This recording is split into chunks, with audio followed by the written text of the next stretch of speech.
Well, welcome back to Cadwell Park. Still a bit of downtime going on here whilst things get back on schedule, and whilst we have a bit of time in hand, let's take a look at a very special rider indeed, a man who races in the Superstock 1000 class. His name is Murray Hambro.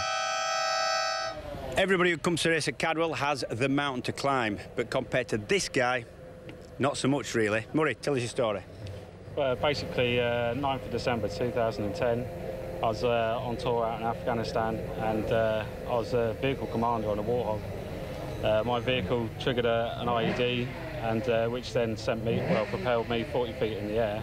And the result of which, I broke most of the bones in my feet, and then the end result was that I had my feet amputated. At the time, one of the team members, Nick, he was there, and he basically done all the first aid on me, and got me back to Bastion, so then I was safe to come back to the UK, so that's my hero. How do you go from that to racing at BSB level on motorcycles? Well, basically, you know, I've been riding from a young age, but on the roads, never really racing. And I believe you were told by your rehab people to get another hobby? Yeah, well, my consultant at the time asked me what my interest was. And when I told him I love motorbikes and ride motorbikes, he basically shrugged his shoulders and said to me, you know, you want to find yourself another hobby. So at that point, I went skipping down to local champions and bought myself a Daytona. So, Just talk us to the bike, because you're not just riding a bike, you're racing a bike in the Triumph Triple Challenge, and I'm guessing that is gear shift, up and down? Yeah, we've got the gear shift on the button. Yep. And then underneath, we've got the rear thumb brake. Thumb brake, yep. And just to keep my right foot in place, we've got a stud on the foot peg that keeps my toes back. Because I have to support myself on the grid, I can't do it with my left foot, so I sort of sacrifice left-hand corners a little bit. And you end up sacrificing quite a few left boots, don't you, because it ends up scraping on the floor a bit? Yeah, but within a 20-minute session yesterday, I literally went for a brand new set of sliders all the way down to the boot, so it's getting expensive. And I know this is a real team effort because we've got 2 ex-Army and 2 ex-Navy. And is he a prima donna to work with now? Is he a top bike racer? Yeah, I got to him as from the army days of just being typical squaddy, and now he's like ordering us about and sort of telling us to do this and do that. But he's not too bad, I suppose. But you do well. You don't all the sponsorship you've got, your own work. You go out and do your own thing, and it's a real team effort. I know from seeing your work, and you all seem to enjoy it. Like you think you would ex-military. It's kind of next kind of thing, like similar type of thing, isn't it, running a team? Yeah. Well, that's what we love about the concept of the team. The injured guys working alongside with the able-bodied guys. Yep. And being all military, straight away the team gelled and we got along really well. And yeah, like you say, we rely on the corporate sponsorship, so we won't go to the charities. We built it from the foundations, and you know, we're really proud of what we're doing. What you need is to team up with a rider who scrapes his right boot, and then you're good to go, aren't you? Yeah. I tell you what, I used to think I was a little bit brave, but now I'm not so sure. Well, here he is. That is Murray Hambro out there. What an amazing story for him. Let's get on then with this race. Go straight over to our commentators, James Whittam, who sits alongside Jack Bernicle. The standings in the Triumph Triple Challenge Championship of 2013. It's headed by Chrissy Rouse on 126 points because the point scores were halved after Alton Park, which of course severed the young Geordie man's lead.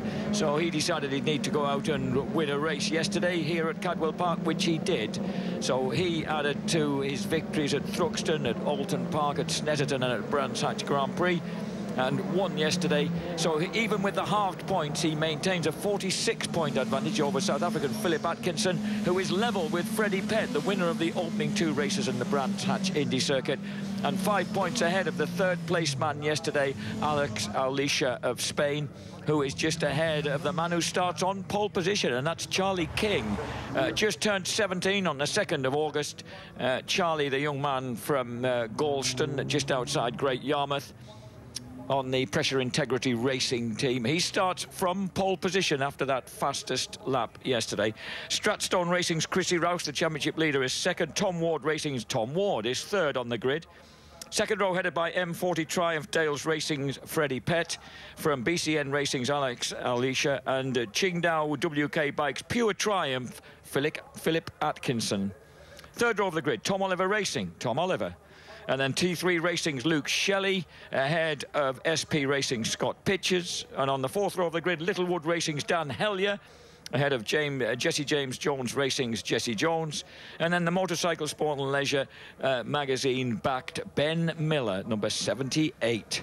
On the grid then, look at the intent there from the just-turned 17-year-old, number 76, Charlie King. Can he get the start he wants? It didn't look like he got such a good drive initially, and Chrissy Rouse might emerge at the front on the pale blue Stratton Racing bike, but he doesn't. One of the white bikes launches through, I think, from the 2nd row of the grid, and that might have been number 91. The Spaniard, Alex Alicia, who made the start. I think it is. Alicia leads it on the BCN Racing bike ahead of Chrissy Rouse, and then that bright yellow Pressure Integrity Racing Triumph Daytona of Charlie King. So leading into Park Corner at the moment, Chrissy Rouse, that distinctive sky blue machine, very appropriate beneath an absolutely cloudless sky here in the Lincolnshire Wolds today. And he's running in 2nd place. Look at that huge crew of riders, 33 of them pouring through Charlie's.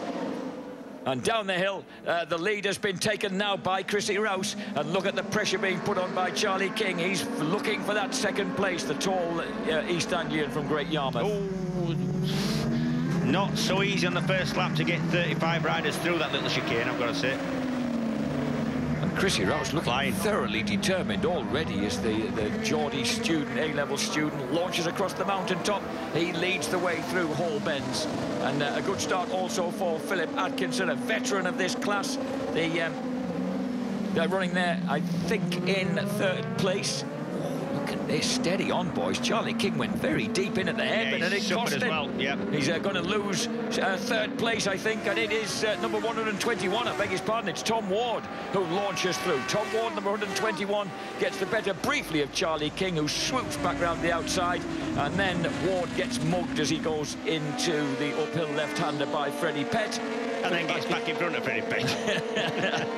All change here in this Triumph Triple Challenge. Hellier, Jones, Tom Oliver, Luke Shelley, Scott Pitchers, Ben Miller are the top 12 ahead of Terence Skinner, Middlemass and Cox, and rounding out that top 15.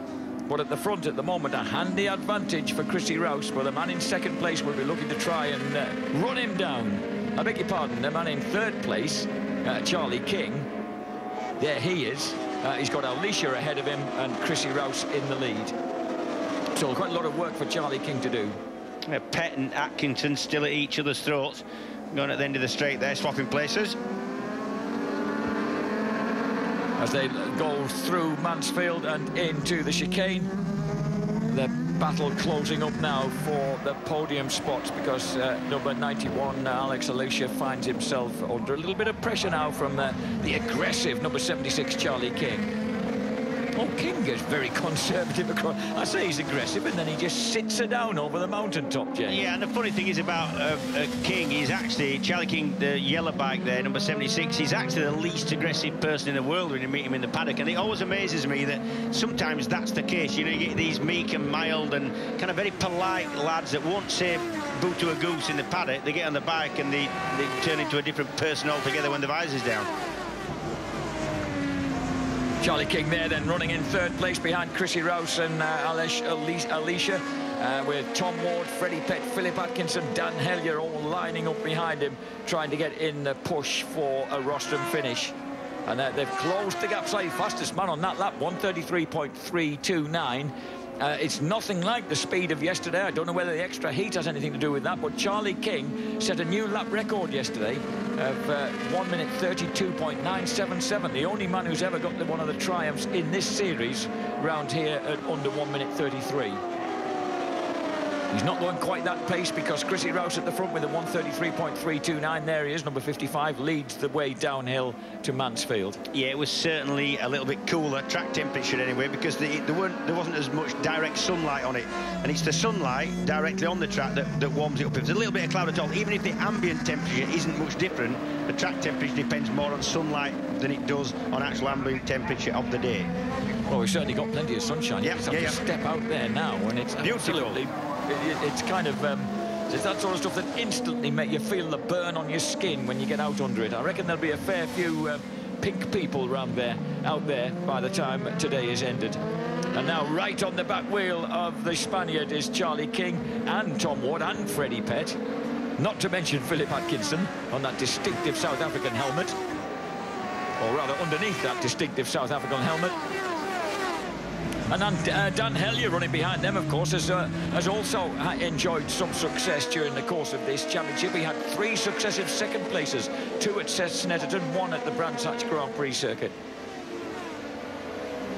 So Rouse, Alicia, King, Ward, Pett, Atkinson are the top 6. They've broken clear a bit of Jesse James Jones, Dan Hellier and Tom Oliver. Watch out for Charlie King. He did have a little bit of a think about it. He came from way back into Park Corner, looking up the inside of our Leicester. Just checking about the back down. Oh, big crash, sorry, Jack. 2 riders clipped just going into Chris's curve. I'm sure he clipped them. That's not Atkinson. I don't know who's gone down there. It might be, is it Pett? Anyway. And it's Dan Hellier who's gone down. Oh, commentators, curse Dan. I just told you how well you've been doing by claiming 3 successive second places. Pushing really hard. I think he clipped the back of Jones. You just watch this. Watch the back of the shot, look. Oh, no, he actually got sat up. He got taken out, really. Plumbing, put him proper. I think that was that Tom Oliver, number 2, who came right up underneath him there. He'd been done by both. Swiped him. Yeah, it was Hellier and Oliver that kind of had a go at him there. He just got, yeah, completely shoved wide. That's not a good place to do it either. It's only when you hit the floor there that you realise how fast you're going. That'd be probably about a 90-mile-an-hour get-off. So Chrissy Rouse is still in the lead. Alicia has responded to Charlie King's pressure and opened up a bit of a gap. Then we've got Ward, Pett, Atkinson, Jones and Oliver, the men who combined to see off the luckless Dan Hellier. That's number 37, Jesse James Jones from Basildon. So they certainly did gang up on the unfortunate Dan Hellier then. Chrissy Rouse still looking, well, comfortable at the front. He's running the same pace as the guys behind him. King. That was a long run, a long drive in from Charlie King. He leaves the door open on the way to Chris Curve. Yeah, you know, I said he came from way back into Park the lap before, and he's very strong. Oh, that's a good move there up the inside at Chris's. It's going to push him wide of the gooseneck. That should work, though. Charlie King then dropping downhill. Good move from the young fella from just outside Great Yarmouth. He now grabs back the advantage in second place. But look at this. Pressure now from the white motorcycle of Alex Alicia from Tom Ward, number 121. Yeah, a couple of really unusual moves there from Charlie King to get past Alicia. Odd places, but I think he was getting a little bit frustrated, but he's really strong into Park at the end of the straight. He wasn't relying on a faster bike to get him level and then just nipping past on the brakes. He was coming from a long way back. So Charlie King now leads this group of 5 in the chase of number 55, Chrissy Rouse. Well, now Philip Atkinson makes progress. He's got the better of, is that Freddie Pett with the, or is it Ward with the, it's Ward with the bright orange helmet.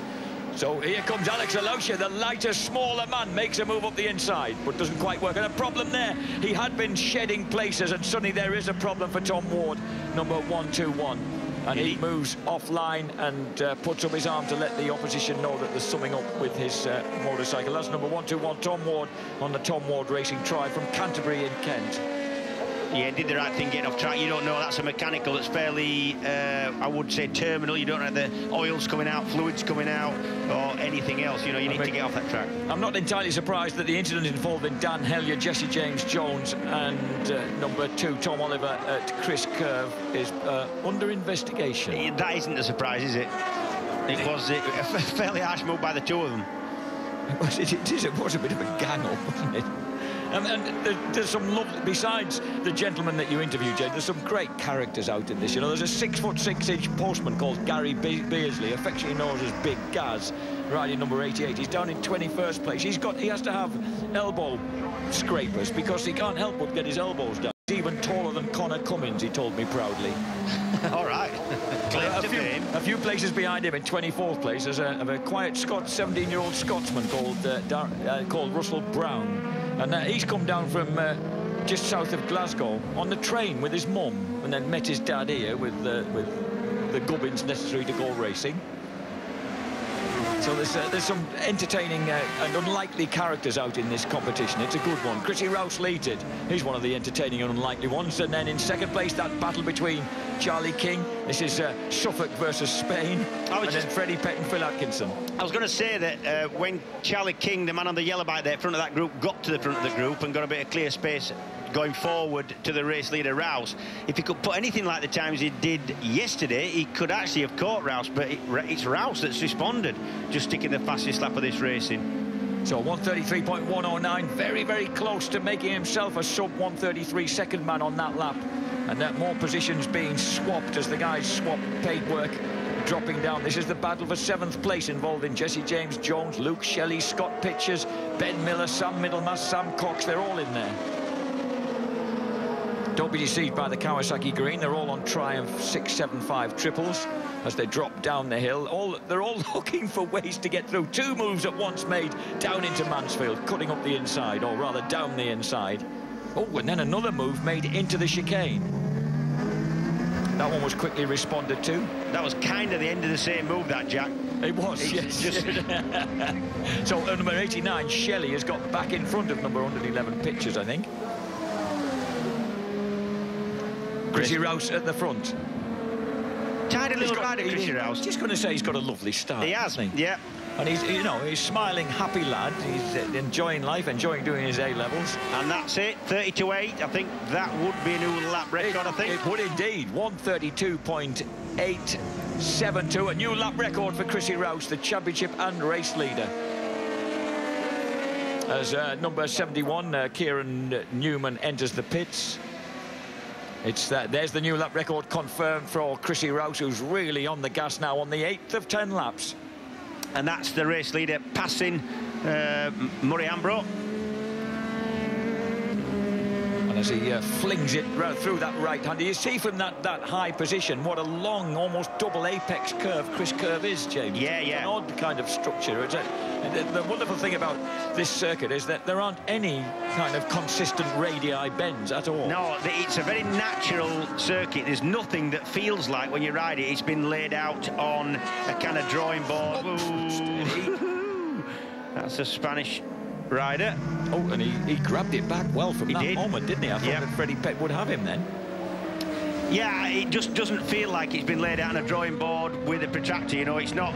A lot of the modern circuits, and I won't mention them, mostly abroad, I have to say, just, here we go again. This is Alistair's moment out. Oh, there you go. Gets the throttle squeezed open coming out of Mansfield and lets the back let's go. Jesse James Jones has retired to the pit, so well, I suppose he was going to be under investigation anyway, so he's probably thought, oh, what the heck, I'll pull out now. Yeah, he talked about Cadwell. A lot of the modern circuits feel like they've just had the most corners squeezed into the smallest amount of real estate they could buy, with all the corners constant radius of varying radiuses. This, you've got a bit of everything, camber and radius-wise. This always felt like to me like you got one of them big tarmac laying machines and set a drunk man away on it and just see where he came back. And here's the result. Yeah.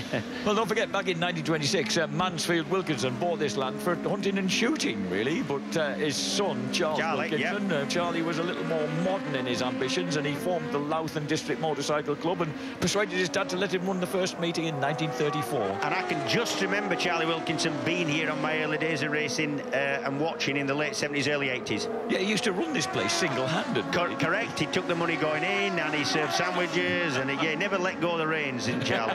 I mean, set it all in motion in 1934. Phenomenal.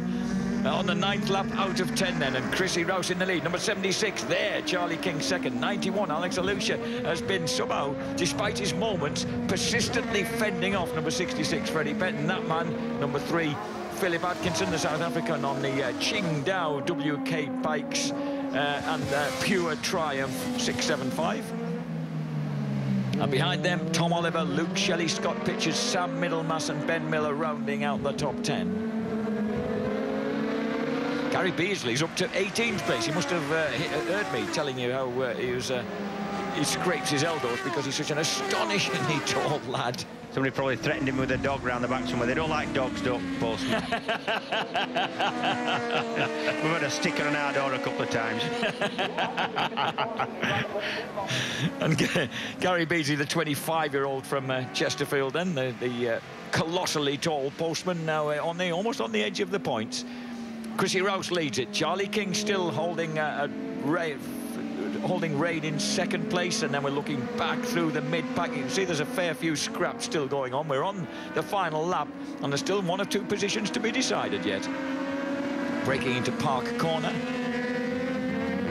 One thing I was really impressed by when I popped outside to watch these guys rolling into pit lane before the race, James, that high quality of turnout of the bikes. There's beautiful fairing designs and colours and finishes. Yeah, and that's pretty much constant throughout all classes at British Championship. BSB now, there's a lot of well-turned-out bikes.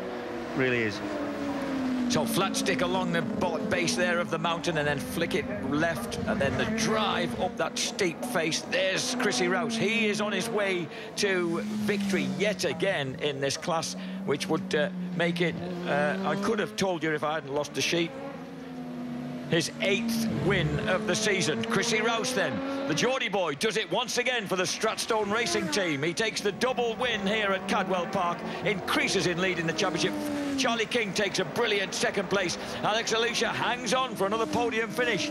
The Spaniard nicking it from Freddie Pett and Philip Atkinson. Tom Oliver crosses the line in 6th place. Now ahead of Luke Shelley, who does get the better of Scott Pitchers, and then that battle behind them involving Sam Middlemass. Cox gets the better of Miller and just pushes him out of the top 10 in the run into the line in front of Tom Hayward and Terence Skinner gets the better of Hayward in their last lap battle, but a great ride by Chrissy Rouse. He is proving the dominator of this championship this year. Chrissy Rouse takes it for Stratton Racing Triumph. Oh, we've got a faller. Yeah, that's just before the hairpin. Just on the last lap. There was a few riders together. Might be more than one involved, I think. There is 2 bikes involved. This is one. This has got to be in the back. Oh, dear me. That was a bit violent. And I heard James Hayden say it earlier, but there used to be absolutely no runoff there about 3 or 4 years ago. That would have been not so good. Unfortunately, he was able to, obviously, adrenaline flowing and fury rising. He was able to leap to his feet and gesticulate with the offender. So, Chrissy Rouse from Emmanuel College, Gateshead, studying A-level maths with mechanics, physics and economics, has done a really economical job here. He's started from the front row, he's set a new lap record, and he's won it for Stratstone Racing to take his 8th victory of the season in the glorious sunny setting of the Lincolnshire Wolds. Chrissy Rouse in 1st place. Charlie King, an excellent 2nd. Alex Alicia in 3rd. Freddie Pett 4th ahead of Philip Atkinson.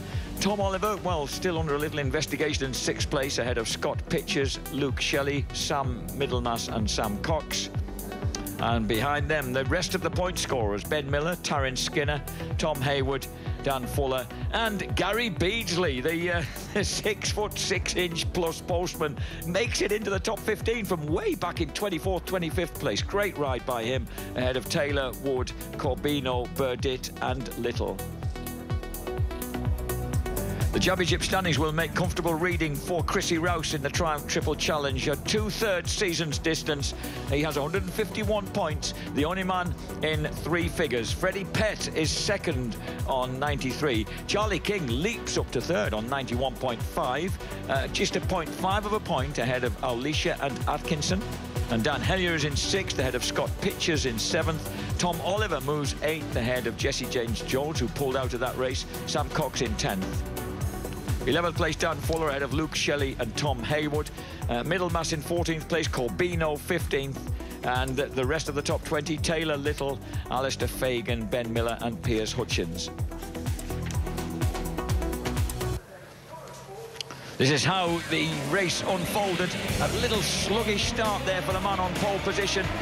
Great start for the man from the 2nd row, Alex Alicia of Spain. He swoops through to grab the initial advantage from Chrissy Rouse on the pale blue Stratton Racing bike, with Charlie King's yellow Pressure Integrity Racing Triumph in 3rd place. As they spread out coming out of Charlie's and head down the laughingly named Park Straight. Here we go. 33 riders on the starting grid, and at the front, Alicia making initially a bit of ground. Then that move, driving down into the gooseneck. Great move by Chrissy Rouse, forces the gap that he needed to take the lead from the Spaniard, who who starts to come under pressure from Suffolk's very own Charlie King. And then we have a fall as Dan Hellier gets forced out, really, by Tom Oliver and Jesse James Jones. Left with absolutely nowhere to go. The former second-place finisher goes out. Chrissy Rouse, though, is really in control of this race, looking very, very comfortable as he just pops down through the dappled sunshine, through to Barn, via the hairpin and Hall bends, and swoops out onto the start and finish straight. Great ride by the Geordie boy. He takes victory. Charlie King in second place. Alash Alicia just hangs on to third ahead of Freddie Pett and South Africa's Philip Atkinson. Well, we're here with Alex Alicia. We were just talking before you came to us then about a big problem that's hit you, Alex, and it's the dreaded arm pump at Cadwell Park. Yeah, I suffered arm pump since the fifth lap, and I'm just struggling to follow Chrissy. But then Charlie passed me and I tried to follow him with the same problem all again, but very happy to be at the podium. Not expected because this is the most British circuit track. So very happy to be up here. And what do you think to this most British circuit? It's very fun to ride, and the jam is crazy. Really, you like it? Yeah, I love it very much. Excellent. We like watching you race. Very well done. Thank you very much. We'll let you go to the podium. Well done, Alex. Alex Alicia there. Our third place finisher. Second place man was Charlie King. Well, listen, in terms of the overall championship, you now elevated above Alex. It's just half a point, but hey, half a point's half a point. Oh, yeah, after the start yesterday we had was a bit of a nightmare. I was chasing Chrissy and I wanted to win so bad.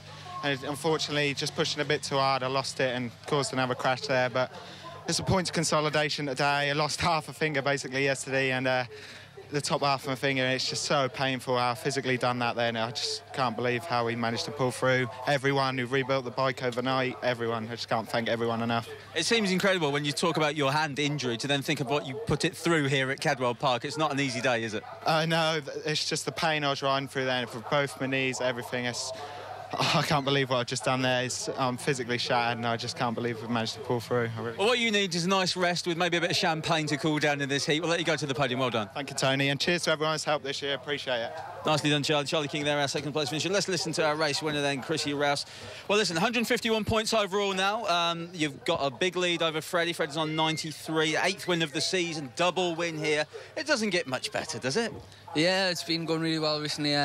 Apart from when I ran out of fuel at Snetterton, we've finished every race on the podium, and yeah, 8 wins so far. So couldn't really ask for much more. And I hope it keeps going through to Donington and have a good finish to the season. It certainly looks like it could go that way for you. But talk about Cadwell Park here. What have been the main things you've had to overcome this weekend? Just the fierce competition, really. I mean, me and Charlie had a fantastic battle yesterday. And credit to him for just even getting out and riding in that race. I seen a picture of his finger this morning, and it's absolutely disgusting. Like, he was telling us about in the med centre that they like chopped a chunk out of his finger, and just like a chunk of flesh. Like, I'm absolutely amazed he's been able to get out there and race. And you know, I was watching my pit board, and he wasn't going slow. I'd see 76 behind us, and but I managed to just push on and control the race, and just delighted to take another win. Chrissy, it's a delight to see you developing as a race, a delight to see you on the podium. We'll let you go there now. Well done. Cheers, thank you very much. Cheers. Nicely done. So Chris Rouse will now go up to the podium. Time for Jack then to take us through all the champagne spraying proceedings. That was a very nice touch there, Chrissy Rouse, remembering the late Ben Gautry, who died here in an accident a couple of years ago. And he steps up onto the podium to enjoy and celebrate his 8th victory here of the season. A kid who started riding bikes when he was 7, that was 10 years ago, with a Malaguti, and he raced motocross actually for a couple of years on a Suzuki RM65 till it was nicked together with all the gear, and that was when he was prompted to try road racing.